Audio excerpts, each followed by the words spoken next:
आज हम लोग लाभांश के बारे में जानेंगे कि लाभांश क्या होता है, लाभांश के प्रकार कौन कौन से हैं, लाभांश नीति क्या है। ये थर्ड ईयर का जो एग्ज़ाम होने वाला है इसके लिए ये काफ़ी महत्वपूर्ण प्रश्न है। तो आइए देखते हैं लाभांश क्या होता है।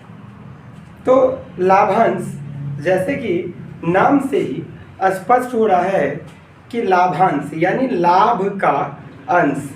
जब कोई कंपनी लाभ प्राप्त करता है तो वो अपने लाभ को दो टुकड़े में विभाजित कर लेता है।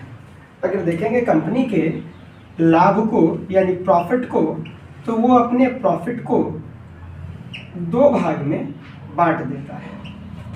पहला भाग वो होगा जिसे वो अंशधारियों में बांटेगा।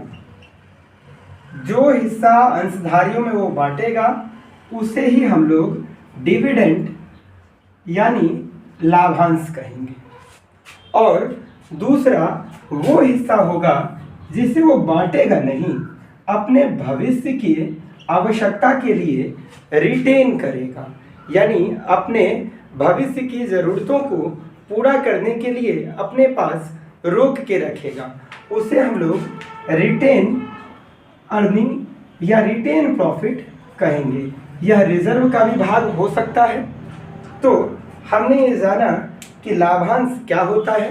तो लाभांश लाभ का वह भाग होता है जिसे अंशधारियों के मध्य वितरित किया जाता है। आइए देखते हैं लाभांश के बारे में। तो यहाँ कहा जा रहा है कि लाभांश लाभ का वह भाग है जिसे अंशधारियों के मध्य वितरित किया जाता है। तो हमने भी यहाँ पे यही पढ़ा है कि लाभांश लाभ का वह भाग है जिसे अंशधारियों के मध्य वितरित किया जाता है।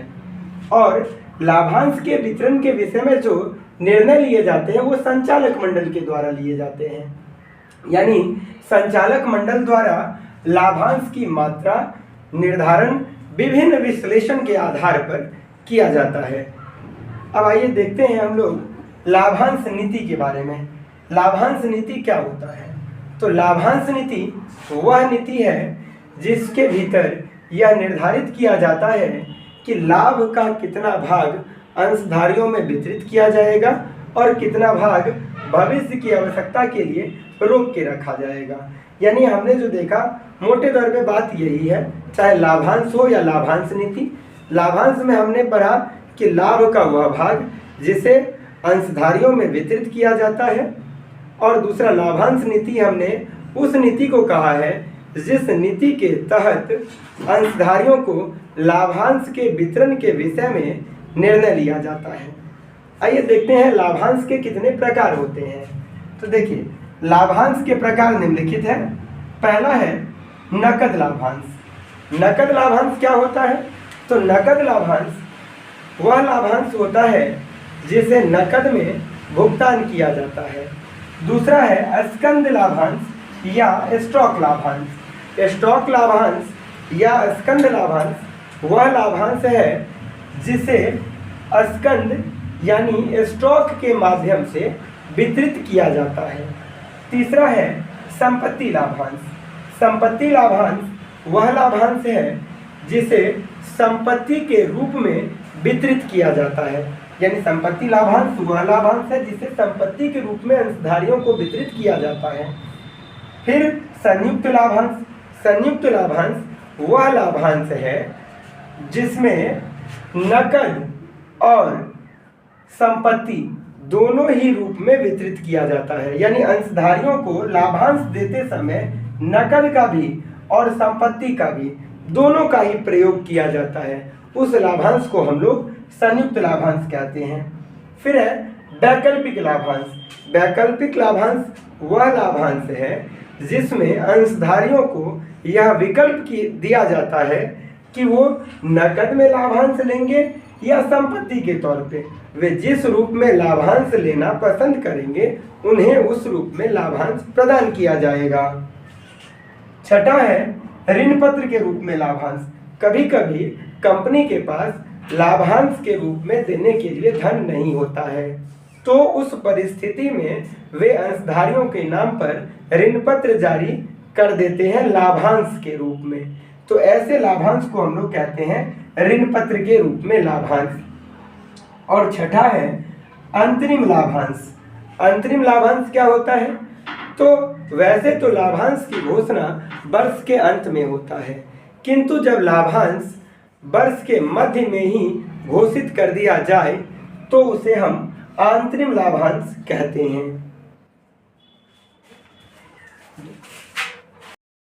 आइए हम लोग जानते हैं लाभांश नीति के प्रकार के बारे में। लाभांश नीति मुख्यतः 3 प्रकार के होते हैं। पहला है उदार लाभांश नीति। उदार लाभांश नीति वह लाभांश नीति है जिसमें लाभ का अधिकतम भाग लाभांश के तौर पर वितरित कर दिया जाता है और बहुत कम भाग को ही व्यवसाय में रोक के रखा जाता है।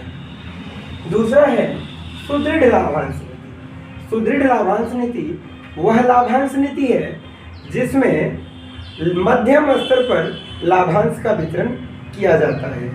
जैसे लाभ का आधा या 40 से 60% तक हिस्से को लाभांश के तौर पर वितरित किया जाता है और शेष हिस्से को भविष्य की आवश्यकता के लिए व्यवसाय में रोक के रखा जाता है। तीसरा है कठोर लाभांश नीति। कठोर लाभांश नीति का प्रतिपालन व्यवसाय के द्वारा उस समय किया जाता है जब व्यवसाय को स्वयं लाभ की आवश्यकता अधिक होता है। व्यवसाय किसी योजना में पूंजी विनियोजित करना चाहता है, उस परिस्थिति में वह लाभ को अपने पास रोक लेता है और नगण्य या फिर बहुत कम लाभांश अंशधारियों के मध्य वितरित करता है। तो हमने ये जाना लाभांश की ये मुख्यतः 3 नीतियाँ। फिर लाभांश की नीति को प्रभावित करने वाले प्रमुख घटकों को जानते हैं। तो लाभांश को प्रभावित करने वाले प्रमुख घटकों में से सबसे पहला है कंपनी की आयु। वो कंपनी जो लंबे समय से व्यवसाय कर रही है या जिनकी आयु लंबी है, वे अधिक लाभांश देने में सक्षम होती है, जबकि वे कंपनी जिनकी आयु कम है, वे कम लाभांश देने में सक्षम होती है। दूसरा है व्यवसाय की प्रकृति।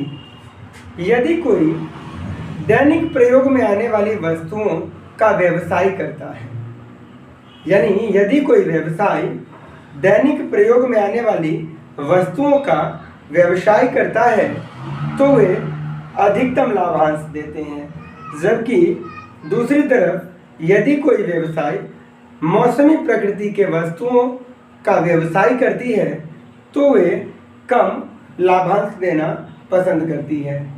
फिर है भविष्य में पूंजी की आवश्यकता। तो यदि किसी व्यवसाय को भविष्य में पूंजी की आवश्यकता अधिक होती है तो वे कठोर लाभांश नीति का पालन करती है, जबकि भविष्य में यदि पूंजी की आवश्यकता उन्हें कम हो तो वे उदार लाभांश नीति का प्रयोग करते हैं। फिर है कंपनी की वर्तमान वित्तीय स्थिति। यदि किसी कंपनी की वर्तमान वित्तीय स्थिति मजबूत हो तो वो उदार लाभांश नीति यानी अधिक लाभांश का वितरण करता है। वहीं दूसरी तरफ यदि किसी कंपनी की वित्तीय स्थिति खराब हो तो वह कम लाभांश का वितरण करना पसंद करती है। फिर है कर नीति।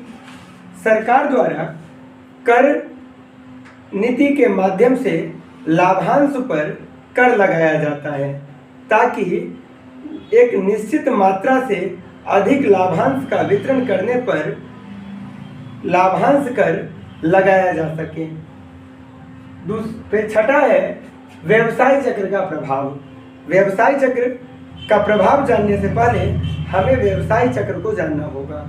व्यवसाय चक्र वह परिस्थिति होता है जिसमें व्यवसाय में निरंतर मंदी और फिर कुछ समय के बाद तेजी की प्रवृत्ति देखी जाती है।